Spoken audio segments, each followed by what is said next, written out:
అరే చంద్రయ్య, ఈయన తెలియదురా నీకు? మీ బావతో పాటు చిన్నప్పుడు చదువుకున్నాడు. సూర్యం, నేను, వీడు ఒకే బెంచీలో కూర్చునే వాళ్ళం. భలే అల్లరి చేసేవాళ్ళంలే. వీడి పేరు పురుషోత్తం. దుబాయ్లో ఉండేవాడు. ఇప్పుడు వచ్చేసారులే. చిలుమూరులో కృష్ణారావు గారని నీకు తెలిసే ఉంటుంది. వాళ్ళ పెద్దబ్బాయి ఇంజనీర్లే అని అంటూ నరసయ్య నాన్ స్టాప్గా చెప్తున్నాడు. చెప్పింది చాలేరా అని నవ్వాడు పురుషోత్తం. చంద్రయ్య వీళ్ళని షామియానాలోకి తీసుకెళ్లి కూర్చోబెట్టాడు. మా బావ ఇంటి పేరు ఉన్న వాళ్ళంతా చెరువు దగ్గరికి వెళ్ళారు, వచ్చేస్తారు, కూర్చోండి అని అన్నాడు చంద్రయ్య. ఎట్లా పోయాడు మీ బావ అని అడిగాడు పురుషోత్తం. నరసయ్య చెప్పిన విషయమే దాదాపుగా చెప్పాడు చంద్రయ్య. ఊళ్ళో రకరకాలుగా అనుకుంటున్నారండి. మా బావకి అప్పులు చేయడం ఇష్టం ఉండదు. ఉన్నంతలో సర్దుకోవాలంటాడు. 1,00,000 రూపాయలు అప్పు చేసి తీర్చడం కష్టమే. మా బావకి లోకజ్ఞానం తెలుసు. వడ్డీలు కట్టడమే సరిపోతుంది. వాళ్ళది చిన్న షాపు. ఈ మధ్య అది కూడా నడవడం లేదు. అయితే మా చెల్లెలు కొంచెం మొండిది. తన మాట చెల్లాలంటుంది. పిల్ల పెళ్లి గురించి ఇద్దరికీ ఘర్షణ జరుగుతున్న మాట వాస్తవం. అయితే మా బావ ఆత్మహత్య చేసుకునే పిరికివాడు మాత్రం కాదు. మనసులో దిగులు ఉండొచ్చు. ఉబ్బసం ఎక్కువై ఊపిరాడకపోయాడని డాక్టర్ కూడా చెప్పాడు అని చంద్రయ్య కళ్ళు తుడుచుకున్నాడు. బాధపడకండి, జరిగిందేదో జరిగింది. పోయినోళ్ళంతా మంచోళ్ళు, అదృష్టవంతులని అనుకోవాలి. బాధల నుంచి విముక్తి పొందారు. ఇక ముందు ఏం జరగాలో ఆలోచించండి అని అన్నాడు పురుషోత్తం. అవునరా చంద్రయ్య, ఇప్పుడు ఏం చేద్దాం అనుకుంటున్నారు? మీ చెల్లెలు ఏమంటుంది అని అడిగాడు నరసయ్య. అది అనేది ఏముంది అన్నాయ్, పొలం అమ్మేసి పిల్ల పెళ్లి చేయడమే. మళ్ళీ ఆ సంబంధం వెనక్కిపోతే కష్టం కదా. వాళ్ళు కూడా మంచోళ్ళే. 6 నెలల తర్వాత పెళ్లి చేయొచ్చు. ముందు పెళ్లి చేయండి, కట్నం సంగతి తర్వాత చూసుకుందాం అన్నారు అని చెప్పాడు చంద్రయ్య. అయితే వాళ్ళు మంచి మనసున్న వాళ్ళే, అలాగే చేయండి. మీ చెల్లెలకి నచ్చజెప్పండి అని అన్నాడు నరసయ్య. మధ్యాహ్నం భోజనాలు అయ్యాక బయలుదేరారు. నరసయ్య, నేను ఒకసారి సూర్యం భార్యతో మాట్లాడాలి అని అన్నాడు పురుషోత్తం. ఇప్పుడు వద్దులే. పుస్తెలు తీయడం, గాజులు పగలగొట్టడం వంటి కార్యక్రమాలు ఏవో చేస్తుంటారు ఆడవాళ్ళు. తర్వాత వచ్చి పరామర్శిద్దాంలే. ఆ అమ్మాయి కూడా పుట్టెడు దుఃఖంలో ఉంటుంది అని అన్నాడు నరసయ్య. దాంతో పురుషోత్తం తల ఊపాడు. నరసయ్య పురుషోత్తంని ఇంటి దగ్గర డ్రాప్ చేశాడు. ఒకసారి మా తమలపాకుల తోట చూడ్డానికి రారా? మళ్ళీ ఊరు వెళ్తున్నానని అంటున్నావు, మళ్ళీ ఎప్పుడు వస్తావో అని అన్నాడు నరసయ్య. వస్తాలే, ఒకసారి సూర్యం భార్యని పలకరించి వద్దాం, గుర్తుంచుకో అని అన్నాడు పురుషోత్తం. సరే అని వెళ్ళిపోయాడు నరసయ్య. ఇక గీతికతో పాటు గొంతు కలిపాడు చైతన్య. డాడీ, 15 రోజులయ్యింది మనం వచ్చి. మాకేం తోచడం లేదు. బోర్గా ఉంటుంది డాడీ. హైదరాబాద్ వెళ్ళిపోదాం. అక్కడ మీ ఫ్రెండ్స్కి ఎవరికైనా చెప్పు, మనకు ఒక ఇల్లు అద్దెకు చూడమని అని అన్నారు. వెళ్దాంలే, ఈలోపు మనం నాగార్జున సాగర్ వెళ్ళొద్దాం అని అన్నాడు పురుషోత్తం. డాడీ, నువ్వక్కడ పని చేశావని చెప్పావు కదా అని అడిగారు. అవును, అక్కడ జూనియర్గా పనిచేశాను. కొందరు ఫ్రెండ్స్ కూడా అక్కడ ఉన్నారు. ఒకసారి వెళ్ళొద్దాం అనుకుంటూనే ఎప్పుడు ఇండియా వచ్చినా వెళ్ళలేకపోయాను. ఇప్పుడు నాకు అంత తీరికేగా, చివరిసారి చూసొస్తాను అని అన్నాడు పురుషోత్తం. చివరిసారి ఏంటి డాడీ అని అనుమానంగా అడిగాడు చైతన్య. దానికి పురుషోత్తం కంగారు పడి సర్దుకున్నాడు. చివరిసారి అంటే మాటి మాటికి అక్కడికి వెళ్ళాం కదా, మళ్ళీ వెళ్తానో లేదోనని అని అన్నాడు. మర్నాడు పురుషోత్తం ఒక్కడే గుంటూరు వెళ్ళాడు. చైతన్య వస్తానని అన్నా తీసుకెళ్లలేదు. మన్మథరావు, లక్ష్మణరావు వచ్చి అడిగారు. వాళ్ళకి కూడా చెప్పకుండా గుంటూరు ఏ పని మీద వెళ్ళాడో ఎవరికీ అర్థం కాలేదు. అప్పుడే నరసయ్య కూడా వచ్చాడు. వాడికి ఫోన్ చేస్తే లైన్ కలవడం లేదురా, సెల్ ఎందుకు స్విచ్ ఆఫ్ చేశాడు కనుక్కుందామని వచ్చాను అని అన్నాడు నరసయ్య మన్మథరావుతో. అన్నయ్య గుంటూరు వెళ్తున్నానని అమ్మకి చెప్పాడంట. ఒక్కడే ఏం పని మీద వెళ్ళాడో తెలీదు అని అన్నాడు మన్మథరావు. గీతికకి ఏదైనా పెళ్లి సంబంధం గురించి వెళ్ళాడేమో అని అన్నాడు లక్ష్మణరావు. పెళ్లి సంబంధం గురించి అయితే మాకు చెప్పకుండా ఎందుకు వెళ్తాడు? ఇంకేదో అయి ఉంటుందిలే అని అన్నాడు మన్మథరావు. ఇంతలో శేషమ్మ అందరికీ కాఫీ తెచ్చి ఇచ్చింది. ఇంటికి వస్తే చాలు, మా పెద్దమ్మ కాఫీ ఇవ్వకుండా వదలదు. పెద్దమ్మ, నీ చేతి కాఫీ రుచి ఎక్కడ చూడలేదు నేను. ఏ మహత్యం ఉందో నీ చేతిలో అని అన్నాడు నరసయ్య మెచ్చుకోలుగా. మహత్యం లేదు, నా బొంద లేదు. నేను పాలల్లో నీళ్లు కలపనురా నరసయ్య, అందుకే అంత రుచి అని అసలు సంగతి చెప్పింది శేషమ్మ. పెద్దమ్మ, వీడు ఒక్కడే గుంటూరు ఎందుకు వెళ్ళినట్టు? నీకేమైనా చెప్పాడా అని అడిగాడు నరసయ్య. ఏమోరా, నాకేం చెప్పలేదు. ఏం పనో మరి. ఫస్ట్ బస్సుకే వెళ్తానని వెళ్ళాడు.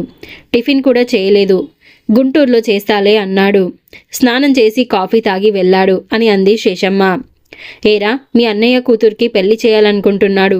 ఏవైనా సంబంధాలు చూస్తున్నారా అని అడిగాడు నరసయ్య. మన్మథరావు, లక్ష్మణరావు ఒకరి ముఖం ఒకరు చూసుకున్నారు. మొన్ననే గుంటూరు వెళ్ళి మా చెల్లెల్ని అడిగి వచ్చాము, తన కొడుక్కి చేసుకోమని.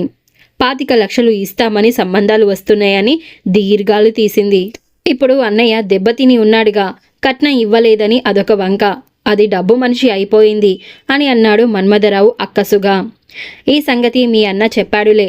అయినా రోజులు మారాయిలే. అందరూ డబ్బు మనుషులే. పూర్వం ఉన్న ప్రేమలు, ఆప్యాయతలు, మనుషుల మధ్య మమకారాలు ఎక్కడ ఉన్నాయి? ప్రపంచం మారింది. మీ అన్న దగ్గర కోట్లు ఉండి ఉంటే మీ చెల్లెలు ఇక్కడే మకం వేసేది. నీ కూతుర్ని నా కోడల్ని చేస్తావా లేదా అని గొడవ చేసేది. మేనరికం వదులుకుంటే దూరం అయిపోతాం అన్నయ్య అని ఏడ్చి మొత్తుకునేది అని అన్నాడు నరసయ్య. అన్నదమ్ములిద్దరూ అవునని తలలూపారు. కాసేపు కూర్చొని వెళ్ళిపోయారు అన్నదమ్ముళ్ళు. నరసయ్య ఒక్కడే వరండాలో కూర్చొని ఉన్నాడు. ఏరా నరసయ్య, పెద్దడితో ఏదైనా పనుందా అని అడిగింది శేషమ్మ. పనేం లేదు పెద్దమ్మ, అనంతరం వెళ్దాం అన్నాడు. సూర్యం భార్యని పలకరించి వద్దామంటే వచ్చా. ఫోనులో పలకలేదు. ఛార్జింగ్ అయిపోయింది ఏమోనని అనుకున్నా. గుంటూరు వెళ్ళాడని ఇక్కడికి వచ్చాకే తెలిసింది అని అన్నాడు నరసయ్య. సర్లే పోని, రేపు వెళ్ళి పలకరించి రండి అంది శేషమ్మ. అంతే ఇక. అవును పెద్దమ్మ, వీడు తన భాగం పొలం 2 ఎకరాలు తమ్ముళ్ళకే రాసిచ్చాడు కదా. ఇన్నాళ్ళు అనుభవించారు. ఇప్పుడు వాడు అవసరంలో ఉన్నాడు. బిజినెస్లో దెబ్బతిని వచ్చాడు. పిల్ల పెళ్లి చేయాలి. తమ్ముళ్ళిద్దరూ ఆ పొలం వీడికి తిరిగి ఇస్తే బాగుంటుందిగా. దాన్ని అమ్మితే పిల్ల పెళ్లికి పనికొస్తుంది డబ్బు అని అన్నాడు నరసయ్య. శేషమ్మ నరసయ్య కూర్చున్న కుర్చీ పక్కనే నేల మీద చతకిలబడింది. గట్టిగా అనుకురా. తమ్ముళ్ళు మనవాళ్ళైనా మరదలు మనవాళ్ళ, పరాయి వాళ్ళే ఎప్పటికైనా. వీళ్ళకి ఇవ్వాలని ఉన్నా వాళ్ళు పడనిస్తారంటావా? నీ పిచ్చిగాని. వాళ్ళు ఇస్తానని వస్తే అప్పుడు అది వేరుగాని. ఇక పెద్దాడి సంగతి తెలుసుగా. వాడు ఇచ్చేవాడే గాని పుచ్చుకునే రకం కాదు. వాళ్ళు ఇస్తానన్నా వీడు పుచ్చుకోడు. నాకు తెలుసు కదా. మనమిట్ట అనుకుంటున్నామని తెలిస్తే కోడళ్ళు నా మీద పడి ఏడ్చి చేస్తారు అని అంది శేషమ్మ. వీడు పుచ్చుకోడని ఎట్టా అనుకుంటాం పెద్దమ్మ. వాళ్ళు ఇస్తామన్నయ్య అని అంటే కదా తెలిసేది. వీడి పొలం వీడికి ఇవ్వడానికి ఏం రోగం అని అన్నాడు నరసయ్య. దానికి 1.25 లక్ష చెప్పారురా నరసయ్య. పెద్దోడు తన భాగం తమ్ముళ్ళకి రాసిచ్చినప్పుడే మా కోడళ్ళ తరపు వాళ్ళు ఊరికే ఏమివ్వలేదు. ఉమ్మడి ఖర్చు మీద కదా ఇంజనీరింగ్ చదివింది. తమ్ముళ్ళిద్దరికీ చదువు ఖర్చు లేదు కదా. అందుకని పొలం ఇచ్చేశాడు. ఉద్యోగం మీద సంపాదించుకుంటాడుగా, ఇక పొలం ఎందుకు? ఆ మాదిరిగా అన్నారా. ఇప్పుడు అవే మాటలు అంటారు అని చెప్పింది శేషమ్మ. నాతో వాడేం అనలేదు. నా మనసులో మాట చెప్పాను. పెద్దమ్మ, బతికి చెడి మనుగడ సాగించడం కష్టమని అన్నాడు నరసయ్య. నిజమేరా నరసయ్య. కర్మ, ఏం చేస్తాం? ఏదైనా బేరం ఉంటే చెప్పు. ఈ ఇల్లు అమ్మేసి డబ్బు పెద్దోడికి ఇస్తాను. అంతకంటే నేనేం చేస్తాను అని కళ్ళు ఒత్తుకుంది శేషమ్మ. పెద్ద కొడుకు పరిస్థితి గురించి ఆమె ఎంత బాధపడుతుందో అతనికి అర్థమైంది. ఇల్లు అమ్ముతావా పెద్దమ్మ అని ఆశ్చర్యంతో అన్నాడు నరసయ్య. దానికి తల ఊపింది శేషమ్మ. తాతల నాటి స్థావరం పోగొట్టుకోవడానికి సిద్ధపడటం ఎవరికైనా ఎంత బాధాకరం. తరతరాలుగా ఆ ఇంట్లో పెళ్లిళ్ళు, పేరంటాలు జరిగాయి వైభవంగా. పిల్లలు పుట్టి పెరిగారు ఆ ఇంట్లోనే. బంధుజనంతో కలకలలాడిన ఆ లంకంత ఇల్లు ఆ ఊరికే గర్వకారణం. గాలివానలు వచ్చినప్పుడు పూరిళ్లలో ఉండేవాళ్ళు అందులో తలదాచుకోవడం తను ఎరుగును. అటువంటి పురాతన కట్టడం అమ్మేస్తే ఏముంది?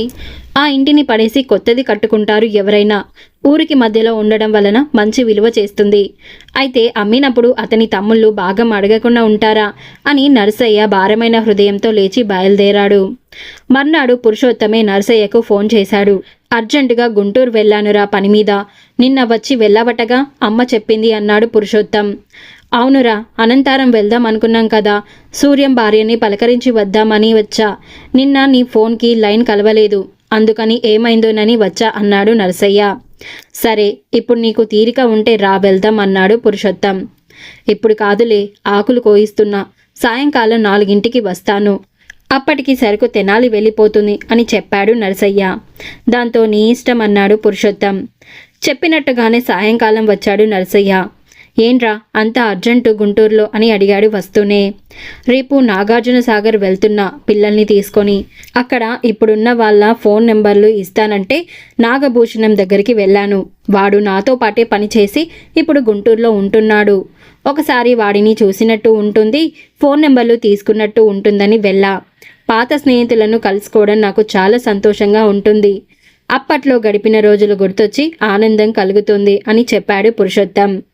నరసయ్య పురుషోత్తం ముఖంలోకి పరీక్షగా చూసి, ఏంట్రా చాలా అలసిపోయినట్టు కనిపిస్తున్నావు అని అడిగాడు. ఏం లేదు, నిన్నంతా రెస్ట్ లేకుండా తిరిగా కదా, ఇంట్లో ఉంటే కాస్త నిద్రపోయేవాడిని అంతే అని అన్నాడు పురుషోత్తం. ఇక నరసయ్య బైక్ మీద పురుషోత్తం అనంతారం బయలుదేరారు. తర్వాత ఏం జరిగిందో తెలుసుకోవాలంటే నెక్స్ట్ ఎపిసోడ్ వినాల్సిందే. మీకు ఈ వీడియో నచ్చితే నా ఛానల్ని సబ్స్క్రైబ్ చేసుకొని ఈ వీడియోని లైక్ చేయండి. ఫ్రెండ్స్, ఈ వీడియో చేసేటప్పటికి నాకు బాగా కోల్డ్గా ఉంది, సో కొంచెం వాయిస్ ఎలా ఉన్నా అడ్జస్ట్ చేసుకోండి ప్లీజ్.